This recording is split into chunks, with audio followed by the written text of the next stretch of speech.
சேரன் செங்குட்டுவனுக்கு ஏன் இந்த விளைவு நடந்தது?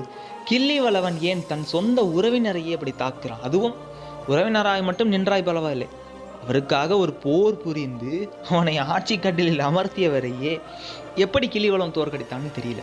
இதை தாண்டி கிள்ளிவளவனை ஏகப்பட்ட பாடல்கள் பாடுகின்றன. கிள்ளிவளவன் சேரன் செங்குட்டுவனை தாக்கினது ஒரு தவறான விஷயம் நமக்கு தோணும். ஆனால் அப்படிப்பட்ட மன்னனையை இத்தனை பேர் பாடினாங்கங்கிறதும் யோசிக்க வேண்டிய ஒரு விஷயமாக இருக்கிறது.